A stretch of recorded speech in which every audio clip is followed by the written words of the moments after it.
좀 오래전의 일입니다만 1956년 일이니까요. 제법 오래된 이야기죠. 한 선교사님과 이 선교사님 팀에 관한 이야기로 말씀을 시작하겠습니다. 워낙 유명한 분이기 때문에 아시는 분은 아실 것 같고, 저도 오래전에 한번 얼핏 말씀을 좀 드린 것 같습니다. 이 짐 엘리어트라는 선교사님 이야기인데요. 이분은 사실 무슨 사역을 했다, 이 선교사님의 그 사역으로 유명한 것이 아니고 사역을 시작하자마자 순교하셔서 유명한 분입니다. 이 짐 엘리어트 선교사와 이 5명의 선교사님들이 1956년에 이 아우카 계획이라는 선교 계획을 따라서 이 에콰도르에 있는 아우카족에게 복음을 증거하기 위해서 사역지로 들어가게 되었습니다.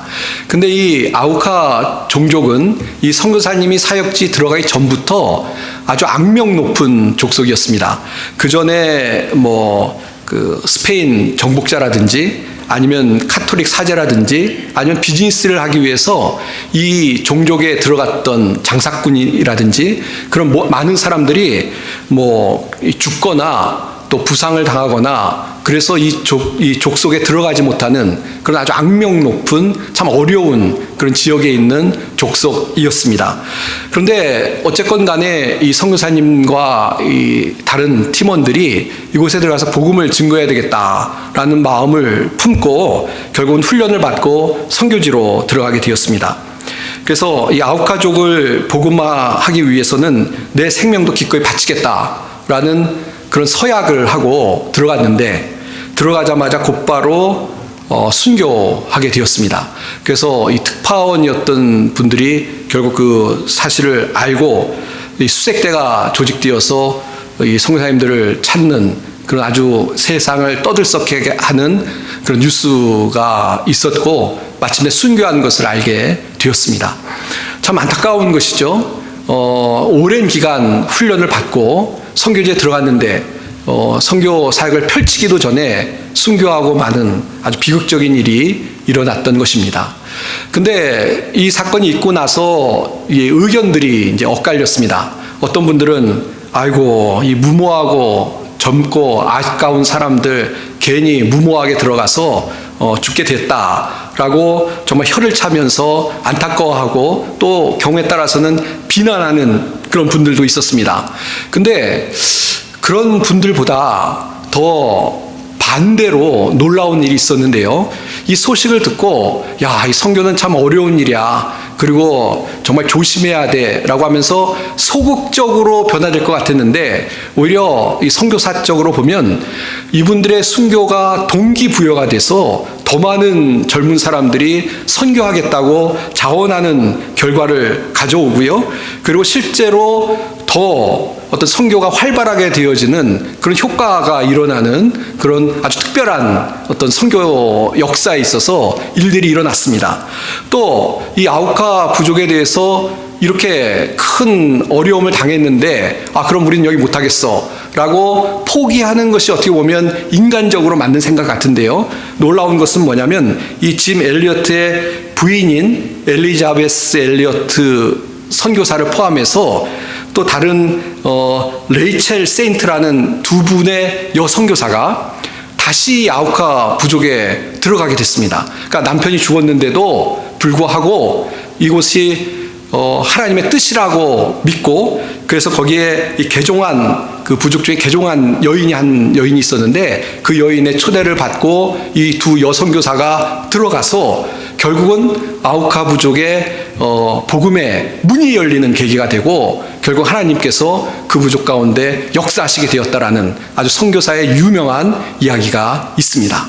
그러니까 이 순교한 5명의 선교사님 분의 그 죽음이, 그 순교가 쓸데없는 것이 아니라 사실은 순교의 피를 통해서 복음화가 일어난 그런 하나님의 역사를 보여주는 그런 사건이었던 것입니다. 우리가 살아가는 동안 때로는 하나님께서 정말 하나님을 신실하게 믿고 또 하나님 앞에 헌신된 분들을 이렇게 부르시는 것을 보면서 좀 당황하고 왜 부르셨을까? 의아하게 생각할 때가 있습니다. 죽음을 떠나서 죽음은 너무 극단적이고 심각한 것이 있으니까요. 우리가 신앙생활하면서 아주 신실하게 믿고 또 하나님 앞에 헌신된 분인데도 세상적으로 보면 뭔가 실패를 하고 어려움을 겪는 걸 보면서 도대체 우리가 이해할 수 없는데 왜 이런 일들이 일어날까 고민할 때가 있습니다. 오늘은 어떻게 보면 인생의 우리 신앙에 있어서 중요한 질문에 대해서 우리가 좀 생각해 보려고 합니다. 왜 하나님께서는 때로는 잘 믿는 하나님의 자녀의 죽음을 허용하실까? 또 하나님의 자녀의 어떤 인생의 고난과 실패를 그냥 놔두고 계실까? 하나님이 살아계시다면, 하나님이 정말 우리를 사랑하신다면 만사가 다 형통해야 되고 실패가 없어야 되고 죽음보다는 정말 하나님의 보호하심이 눈앞에 생생히 나타나야 되는데 그러나 우리 인생에 왜 이런 현실적인 문제가 일어날까라고 고민할 때가 분명히 있습니다. 근데 오늘 말씀을 통해서 하나님께서 그 문제에 대해서 우리에게 하시는 음성을 듣기를 원합니다. 오늘 특별히 우리가 살펴볼 사람이 요시야 왕이라는 사람인데요. 이 요시야 왕을 통해서 다시 한번 어떤 하나님께서 우리를 얼마나 사랑하시는지, 그런데 하나님께서 우리를 인도하시는 방법이 무엇인지 좀 말씀을 통해 깨닫고 그것을 우리의 삶에 적용하면서 살아갈 수 있는 그런 우리 성도님들이 다 되셨으면 좋겠습니다. 먼저 요시야 왕에 대해서는 지난주에도 말씀을 드렸습니다만 잠깐 좀 정리를 하겠습니다. 이 요시야 왕은 굉장히 칭찬받는 왕이었습니다. 우리가 아는 것처럼 이스라엘 우리 열왕기상 열왕기하를 살펴보면서 왕들이 등장하는데 특별히 이스라엘 왕들은 아주 엉터리였어요. 하나님을 잘 믿지도 않고 하나님을 배반하고 우상을 섬기는 엉터리였고, 유다 왕들 중에서도 좀 이스라엘 왕에 비해서 낫다고 할 수도 있지만 그러나 순종한다고 하지만 안 순종하는 부분도 있고, 그런 왕들의 이야기가 계속 우리에게 소개가 되어 있습니다. 근데 이 요시야 왕은 가만 보시면요, 그런 수많은 왕들 중에서 아주 괜찮은 왕이었습니다. 다시 한번 좀 보시면 열왕기하 22장 1절에서 2절 보시면요, 요시야가 왕위에 오를 때 나이가 8세라 예루살렘에서 31년을 다스리니라. 그의 어머니의 이름은 여디다요 보스갓 아다야의 딸이더라. 요시야가 여호와 보시기에 정직히 행하며 그의 조상 다윗의 모든 길로 행하고 좌우로 치우치지 아니하였더라 라고 요시야 왕에 대해서 평가를 하고 있습니다. 그러니까 정말 좋은 평가죠. 이 하나님의 길을, 다윗의 모든 길이라는 것은 하나님의 길로 이 좌우로 치우치지 아니하고 행했다라는 정말 긍정적이고 좋은 칭찬을 듣고 있는 그런 평가를 받은 왕이었습니다. 그래서 그것을 엿볼 수 있는 것 중에 하나가 이 22장에 계속 보시면 요시야 왕 때 성전을 수리하다가 이 사람들이 율법 책을 발견을 합니다. 그리고 그것을 제사장에 갖다 주고 또 왕에게 갖다 주고, 그러면서 그 율법 책을 통해서 이스라엘의 개혁이, 그러니까 유다죠, 개혁이 일어나고 있는 그런 모습을 소개하고 있습니다. 열왕기하 22장 8절 보시면 대제사장 힐기야가 서기관 사반에게 이르되 내가 여호와의 성전에 올 율법책을 발견하였노라 하고 힐기야가 그 책을 사반에게 주니 사반이 읽으니라. 하나님 율법책을 발견하고 그것을 이제 읽게 되는 그런 내용을 소개합니다. 그러면서 23장 3절부터 보시면 왕이 단위에 서서 여호와 앞에서 언약을 세우되 마음을 다하고 뜻을 다하여 여호와께 순종하고 그의 계명과 법도와 율례를 지켜 이 책에 기록된 이 언약의 말씀을 이루게 하리라 하매 백성이 다 그 언약을 따르기로 하니라 라는 구절이 있습니다. 그러니까 백성 앞에 하나님의 말씀을 선포하고 이 말씀을 다 순종하고 따르자라고 이 요시야 왕이 왜 얘기하니까 백성들이 다 아멘하고 순종하겠다라고 결단하는 내용이 소개가 되고 있는 것입니다. 그러니까 요즘 우리말로 하면 부흥이 일어난 거예요. 개혁이 일어난 것입니다. 어둠에 정말 하나님의 말씀이 빛과 같이 비치고 그 말씀 앞에 백성들이 노출이 되고 그 말씀을 따르기로 결심하는 그런 엄청난 사건이 있었습니다. 그리고 계속 읽지는 않겠습니다. 보시면 순종하기로 하고 그 다음에 이방 우산들을 청결하는 일들이 계속 나옵니다. 이 언약을 따르기로 하고 또 그 하나님의 말씀을 따라서 우상들을 다 부셔버리고 하면서 말 그대로 개혁이 이스라엘 안에 일어나고 그 개혁의 중심이었던 것이 요시야 왕이었다라고 성경에서 이야기를 하고 있는 것입니다. 그러니 하나님 보시기에도 얼마나 좋았겠습니까?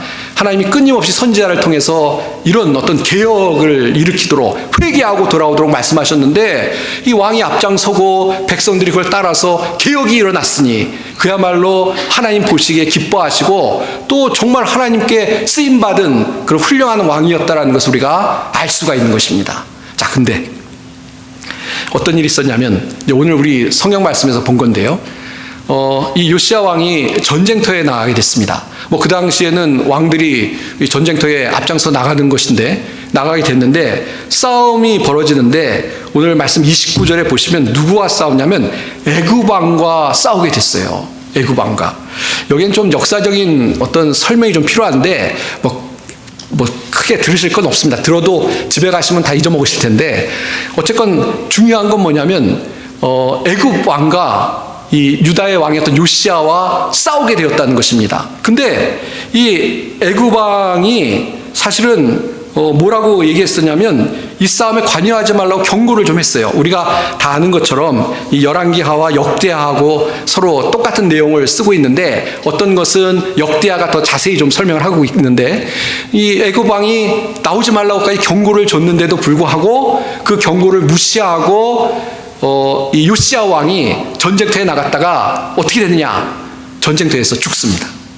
오늘 성경에는 아주 간단하게 정말 전쟁터에 죽었다라고 끝나고 있는데 근데 우리가 여기서 사실은 좀 질문을 갖게 돼요.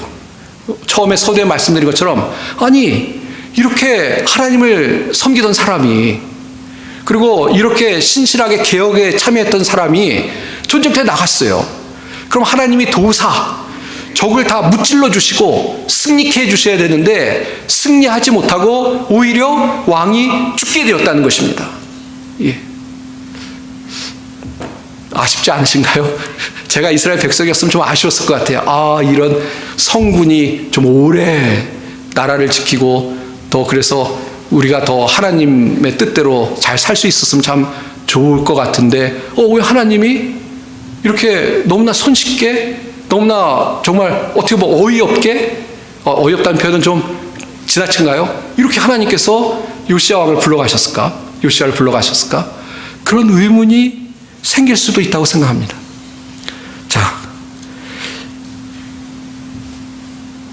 왜 하나님께서는 우리를 보호하시고 인도하신다고 약속하셨는데 이렇게 쉽게 하나님을 정말 잘 섬기던 요시야 왕을 불러가셨을까요? 예, 여기 어떤 뜻이 있을까요? 왜 하나님께서 막지 않으시고 또 하나님께서 지키지 않으시고 이렇게 쉽게 요시야 왕을 불러가셔서 그 다음에 이제 이스라엘 왕들이 또 등장하고 그러는데 요시야만한 왕이 없었던 것 같아요. 예, 왜 이렇게 됐을까?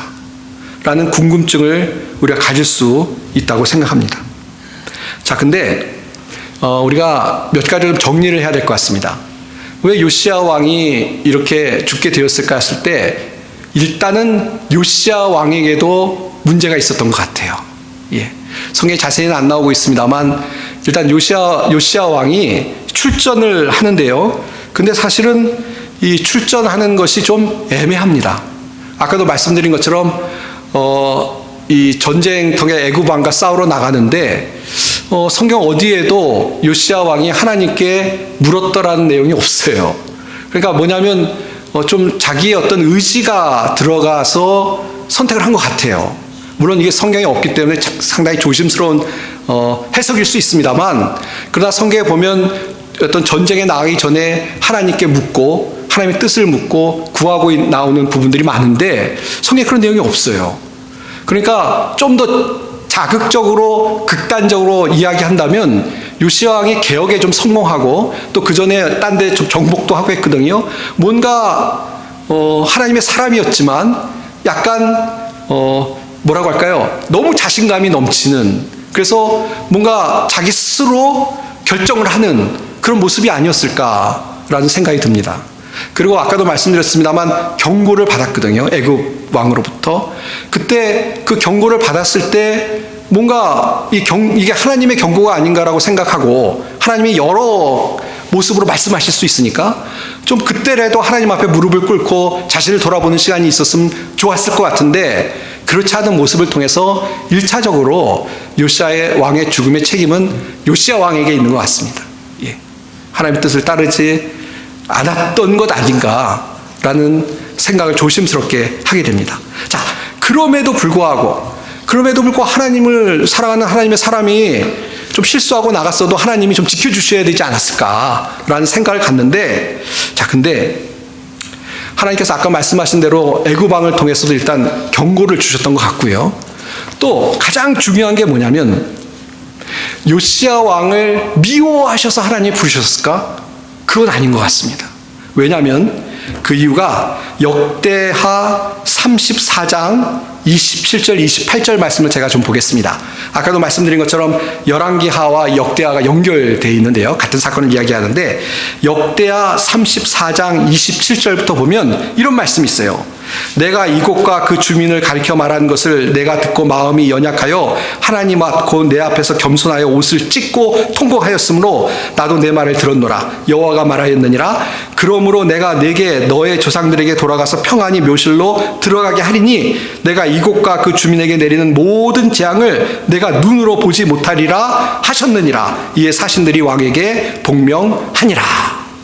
요것만 딱 읽으니까 뭔가 싶으실 텐데 설명을 좀 드리면 요시야 왕에게 하나님이 말씀을 주시는데 어떤 말씀을 주시냐면 네가 옷을 찢고 통곡하고 하나님 앞에 회개하고 기도했으니까 내가 너를 편안히 가게 하겠다. 편안히 가게 하겠다는 게 뭐냐면 내 눈으로 앞으로 닥칠 모든 재앙을 보지 않고 편안히 가게 만들어주겠다라고 약속하고 있는 내용입니다. 하나님이 이스라엘을 향한 심판은 분명하셨습니다. 이 므낫셋이 하나님을 경노케 함으로 어떻게 보면 이미 이 이스라엘 백성의 왕들의 문제 때문에 하나님이 심판하실 것을 이미 말씀하셨어요. 심판은 확정된 거예요.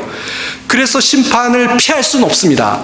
근데 하나님이 요시야 왕에게 주시는 말씀은 뭐냐면 네가 신실하기 때문에 회개하고 기도했기 때문에 너는 우리 표현대로 하겠습니다. 그 꼴을 안 보게 해주겠다. 그 고통을 경험하지 않게 해주겠다라고 약속하고 있는 말씀이 우리가 읽은 역대하 34장 27절, 28절 말씀이라는 것입니다. 그러니까 무슨 이야기냐면 요시야의 죽음이 요시야 왕 개인에게는 별로 큰 슬픔이 아니었어요. 오히려 하나님께서 고통스러운 것들을 피하게 하시는 하나님의 어떤 개인에게 주시는 큰 축복이었다라고 성경을 해석할 수 있다는 것입니다. 저는 그 해석이 맞다고 생각합니다. 우리가 살아가는 동안에 하나님의 뜻을 다 이해할 수는 없다고 생각합니다. 하나님께서 우리가 하나님의 뜻을 다 이해할 수 있도록 은혜를 베푸셔서 하나님의 뜻이 이거구나 깨달을 때가 있어요. 그래서 그 이해한 걸 가지고 믿음으로 담대히 나갈 때가 있습니다. 그러니까 때로는 잘 이해가 안 될 때가 있어요. 아까 질문 드린 것처럼 아니 왜 이렇게 훌륭한 사람이 먼저 하나님의 부름을 받을까? 아니면 나는 하나님을 잘 섬기려고 하는데 왜 이렇게 고통스러운 일이 있을까? 왜 세상 사람들이 얘기하는 성공보다는 실패를 할까? 라는 질문이 떠오를 때가 있어요. 그러니까 하나님의 뜻을 이해하지 못하는 것이죠. 그러나 하나님이 모든 것들을 다 섭리하고 주관하시는 분이기 때문에 사실은 우리의 그런 잠시의 고난 뒤에 하나님의 뜻이 숨어 있고 어떻게 보면 우리에게 더 축복을 주시려는 우리는 그것이 아픔이라고 생각하지만 그 아픔을 통해서 오히려 우리에게 하나님의 은혜를 베푸시는 그런 하나님의 역사가 실제로 우리의 신앙의 삶에 분명히 있다라는 것을 보여주는 그런 내용이라는 것입니다.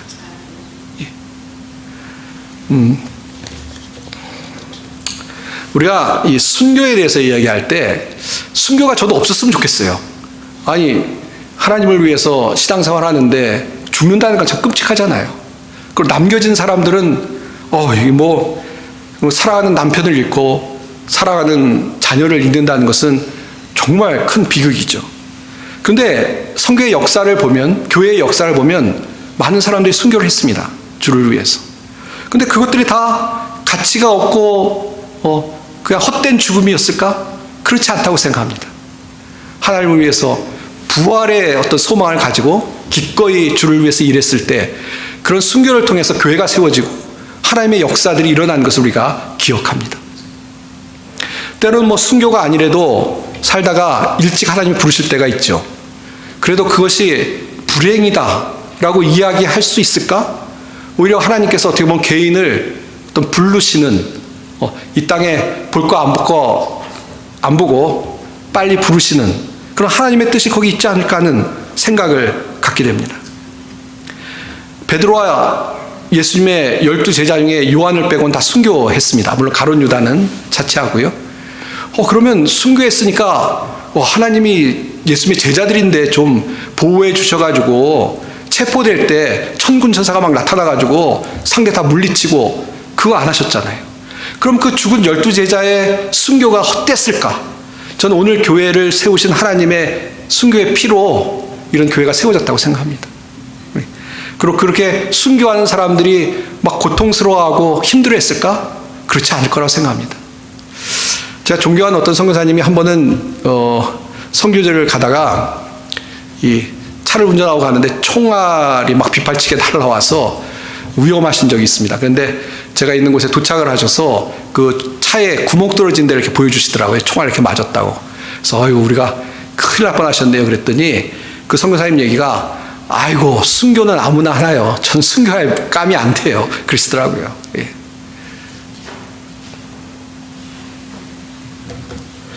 우리가 잘 아는 한국의 주기철 목사님,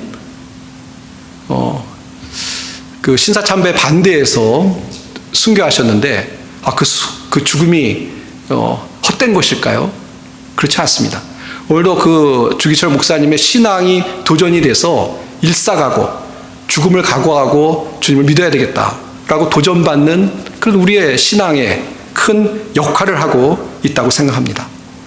한국의 이 양화진 묘에 가면 이 선교사님들 거의 계십니다.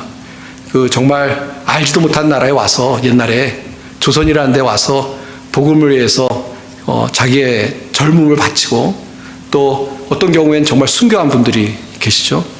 그 다 헛된 걸까? 그렇지 않다고 생각합니다. 다 그분들의 어떻게 보면 아름다운 하나님의 헌신을 통해서 한국교회가 세워지고 하나님께서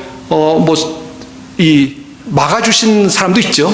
안 막아주셔서 순교했는데 그걸 통해서 하나님께서 또 아름다운 하나님의 역사를 이루신 것들을 우리가 보면서 결국 우리가 살아가는 동안 우리가 이해하지 못하는 일, 어려움이죠. 그런 것이 온다 할지라도 우리가 그 안에 하나님께서 섭리하시고 주관하시고 이끄신다는 믿음 안에서 살아가야 되겠다라는 도전을 다시 한번 받게 되는 것입니다. 그래서 사도 바울이 그런 이야기를 그래서 한 것 같아요. 이 빌립보서 1장 23절부터 보시면 내가 그 둘 사이에 끼었으니 차라리 세상을 떠나서 그리스도와 함께 있는 것이 훨씬 더 좋은 일이라. 그렇게 하고 싶으나 내가 육신으로 있는 것이 너희를 위하여 더 유익하리라. 둘 사이에 꼈다는 건 뭡니까? 죽음과 삶 사이에 지금 껴있는데 사실 난 개인적으로는 죽은 게 더 나아. 왜냐하면 여기 복음 전하라고 고생 엄청 하고 있는데 빨리 내가 제일 좋아하는 예수님 만나러 가고 싶어. 그 얘기잖아요. 그런데 또 뭐라고 얘기하냐면 내가 육신에 있는 것이 너희를 위해 더 유익하다. 나 죽어서 주님 만나러 가는 게 더 좋은데. 그러니까 사람들은 사도 바울이 죽을까 조바심을 내는데 사도 바울 개인적으로 빨리 죽었으면 좋겠다는 거예요. 빨리 천국에 가면 좋겠다는 거예요. 그러나 내가 빨리 죽고 싶다고 죽겠다는 게 아니고 내가 여기 남아있으면 다른 사람들에게 유익을 주니까 사는 것도 유익이다. 내가 살아서 열심히 주님 부르실 때가 열심히 하겠다라는 고백이 바로 이 빌립보서 말씀의 고백인 줄 믿습니다. 사랑하는 성도 여러분, 이제 말씀을 좀 정리를 해야 되겠습니다. 우리가 살아가는 동안 우리가 이해 못한 일이 있어도 너무 분통해 하시거나 원망스러워 하시거나 아니면 답답해하지 마십시오. 하나님이 살아계시고 하나님이 우리의 아버지가 되시고 하나님이 우리의 인생을 이끄시는 분이기 때문에 모든 것을 합력하여 선을 이룰 줄 믿으시기 바랍니다. 예, 믿으시길 바랍니다. 언젠가는 하나님의 뜻을 깨닫게 될 날도 분명히 있습니다. 과거에 왜 이랬을까 그러다가 한참 지나고 났더니 야, 이래서 하나님이 이러셨구나. 나의 이런 부분을 다듬기 위해서, 나의 신앙의 게을름을 깨닫게 하기 위해서, 또 나를 통해서 다른 사람들에게 더 큰 유익을 주기 위해서 나를 이렇게 인도하셨구나 라고 깨달을 때가 반드시 있는 줄 믿습니다. 왜? 하나님이 살아계시고 하나님이 섭리하시기 때문에 그렇습니다. 이 요시야 왕의 죽음도 그래요. 이게 무슨 의미가 있나?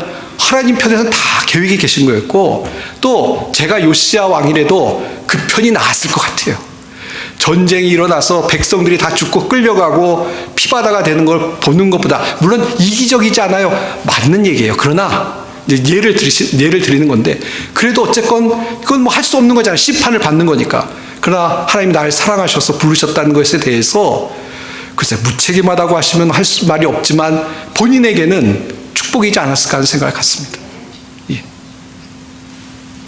옛날 어떤 시인이 계셨는데요. 제가 좋아하는 여류 시인이었는데, 한국분이었는데, 그분 남편분이 유명한 교수고 유명한 장로님이셨습니다. 근데 신앙적으로 굉장히 훌륭한 분이셨는데 이분이 하나님의 부름을 받았어요.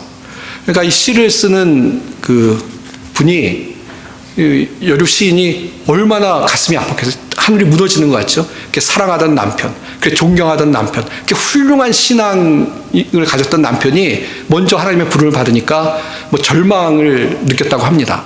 그리고 이 시를 쓰는 분이니까 얼마나 감수성이 예민했겠어요. 막 감정적으로 견디질 못하는 거예요. 나중에 이제 간증하신 내용을 봤는데, 그래서 뭐 하나님께 원망도 하고 이해를 못하겠다고, 더 하나님이 할 수 있는데 왜 불러가셨냐고. 그러다가 어느 날 이제 하나님께서 은혜를 주신 거죠. 깨달음을 주신 거죠.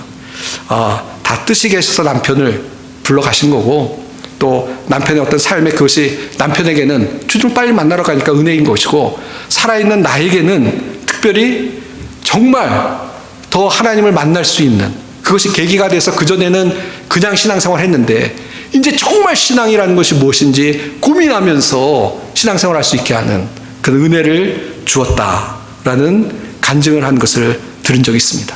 또 그런 마음, 그런 어떤 신앙의 신앙을 통해서 해결책을, 하나님을 더 가까이 하는 해결책을 얻고 나서 이제 시를 쓰는데, 그전과 다른 시를 쓰는 거죠. 정말 절절한 어떤 하나님에 관한 신앙을 가지고 시를 쓰는, 그래서 다른 사람에게 영향력을 줄 수 있는 그런 계기가 되었다라는 고백을 들은 적이 있습니다. 그러니까 우리 삶의 어려움이라는 것이 알고 보면 우리를 축복하시려는 그런 하나님의 계획일 수 있다라는 걸 다시 한번 깨닫게 되는 것입니다. 지금은 계속 사역을 하시는지 잘 모르겠습니다. 제가 케냐에 있을 때 미국에 좀 휴가를 오고 싶어가지고 어떻게 휴가를 올 수 있나 찾아보다가 필라델피아에 있는 어떤 아카데미를 한 곳 알게 됐습니다. 그곳에 이제 어떤 건물을 잘 지어놓고 또 이렇게 선교사님들이나 아니면 외부 사람들에게 개방을 해서 쉬어갈 수 있게 하는 그런 사역을 한다는 이야기를 듣고 좀 이렇게 찾아봤습니다. 너무 오래전이라서 지금은 제가 잘 모르겠어요. 근데 그때 그 아카데미를 하게 된 계기에 대한 이야기를 듣게 됐습니다. 뭐였냐면, 그 장로님이신데 자식이 사고로 죽었어요. 잘 키워놓은 정말 훌륭한 자식인데 하나님 부르신 거죠. 그래서 너무 이해가 안 되고 절망스러운 거예요. 이 자식은 가슴에 묻는다고 하는데, 근데 그 가운데 뭐 낙심하고 쓰러지는 것이 아니고 결국은 신앙으로 자식을 불러간 하나님과의 관계가 회복되어지고, 그리고 나서 이제 하나님을 위해서 더 열심히 살아야겠다는 마음으로 그런 어떤 아카데미를 만들고 운영하게 되었다는 것입니다. 그러니까 더 하나님의 하나님과 더 가까워지는 계기가 되고, 그걸 통해서 더 전심으로 봉사하고 살아야 되겠다라는 마음으로 그런 일을 하게 되었다. 그래서 그 일을 통해서 다른 사람들에게 정말 선한 신앙의 영향력을 끼치는 일을 하게 되었다는 것입니다. 사랑하는 성도 여러분,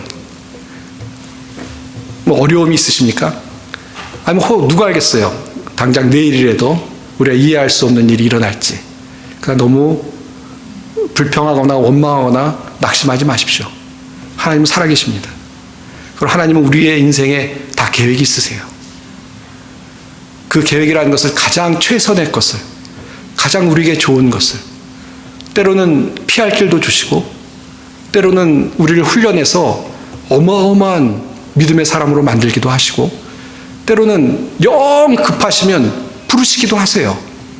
그래서 중요한 것은 하나님이 우리를 사랑하시고 우리를 이끄신다는 사실입니다. 기도하겠습니다. 하나님 아버지, 감사합니다. 오늘도 주님의 섭리에 관한 말씀을 나눴습니다. 하나님이 우리의 인생에 계획이 계시고 우리의 삶을 인도하시는 줄 믿습니다. 우리가 때로는 이해 못할 일이 일어날지라도 그 모든 것을 통해서 합력하여 선을 이루시는 우리 주님이신 줄 믿습니다. 예수님이 십자가에 달려 돌아가실 때 사람들은 이해를 못했지만 예수님의 십자가의 죽음을 통해서 구원이 이루어지고 하나님의 역사가 일어난 것을 우리가 기억합니다. 우리의 삶 속에서도 어려움을 통해서 오히려 우리의 삶을 인도하시고 축복하실 줄 믿습니다. 이 믿음 가지고 담대히 나아가는 우리 성도들이 될 수 있도록 복을 더하여 주시옵소서. 감사드리며 우리 주 예수님의 이름 받들어 간절히 기도하옵나이다. 아멘.